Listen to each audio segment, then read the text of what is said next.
Hi, Year 11. I'm here to give you some feedback on your short answers.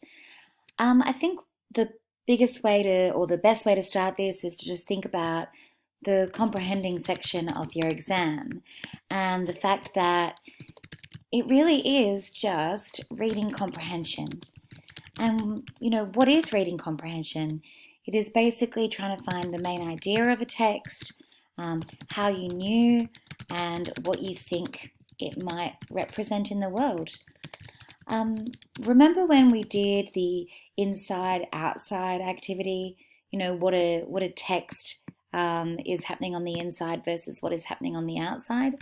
I guess this is pretty much exactly what you are being asked to do in the comprehending section, and therefore you're asked to write short answers because it's succinct. It's a great word, isn't it?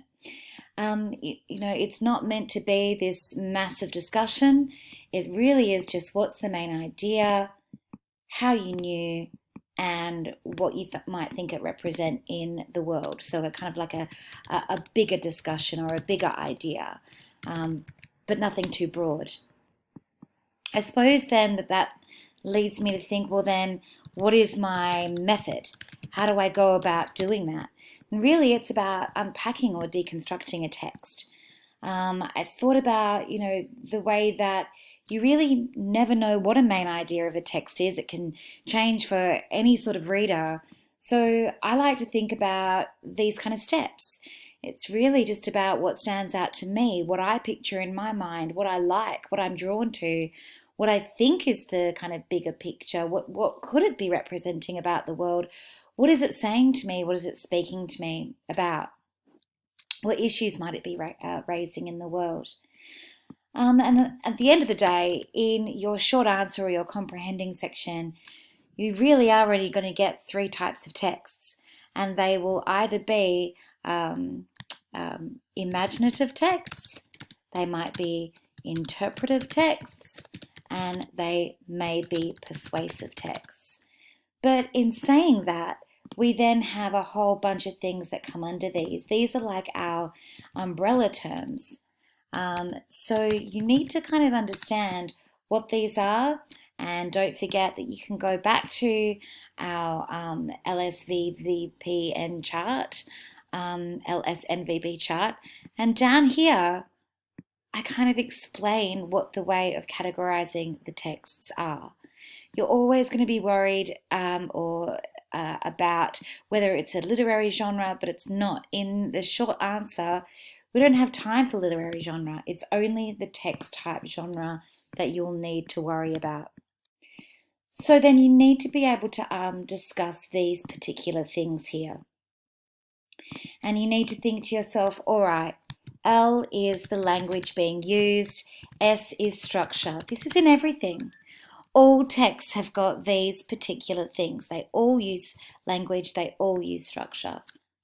Not all texts tell a story. Some do. Not all texts use visual techniques. I think you can guess which ones do. And not all texts use persuasive techniques, but some do. So you need to figure out straight away, what am I reading? An imaginative text, an interpretive text, or a persuasive text? And then which ones am I going to be analysing? I noticed in people's responses that they talked a lot about imagery, which is great. It was good to see that people are doing that. But then I also noticed that people were just talking about diction, imagery and diction, as though these were kind of like a catch-all or a phrase that could cover a range of everything. They can in a way, but they're also very general.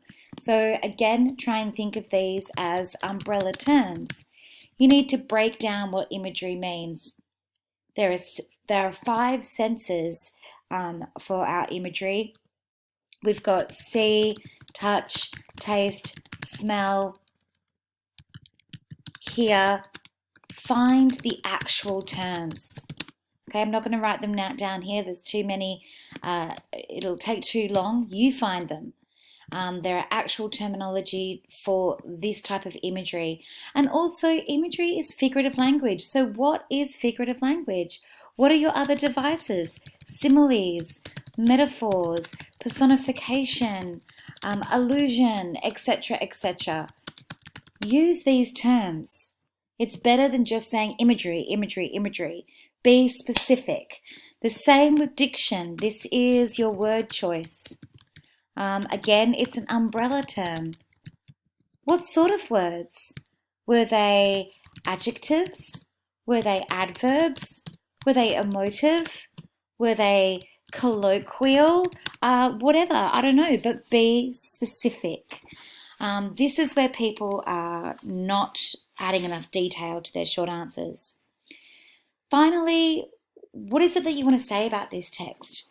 What have you discovered when you've done all your unpacking via all your devices and you've kind of, done your deconstruction, you figured out what it's all about. Now I want you to think, okay, so what? What is this saying about the outside of the world? I came up with this acronym for my literature students, and I think it's really beneficial for English as well. So I'm going to do this really quickly so that we're not in this video for far too long. Class, I can't speak and type at the same time. Yes, I can.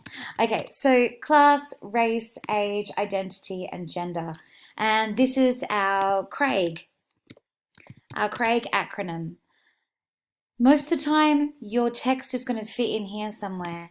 Class is to do with status, power, wealth, privilege, who is seen and not seen, who is heard and not heard. Our race is to do with colour. Again, this can do with privilege, culture, ethnicity, obviously race. The countries of the places that the texts are set in, etc., etc. Age. This is to do with representation of, well, as I said it, age groups. Okay, this might be the youth, elderly, it might be to do with boomers, whatever. How is this particular age being represented? Identity is who am I? Who is the person in there? Where do they belong? What are their values and attitudes? What are their beliefs? What is their culture or their society? What do they identify as? It could be mothers, it could be parents, could be, soldiers, some sort of group of some sort. And gender, this is a pretty obvious one, like race, but the representations of sexualities, male, female, femininity, I can spell it, and masculinity.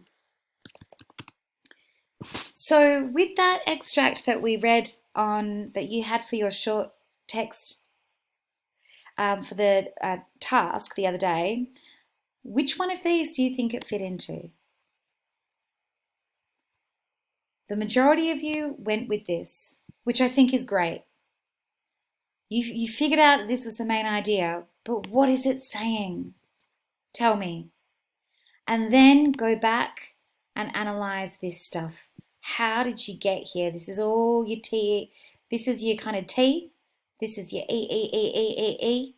This is your big elaboration here. And then your link is just answering the question. All right, I'm going to stop because otherwise this video will be far too long. Hopefully that is useful. Bye.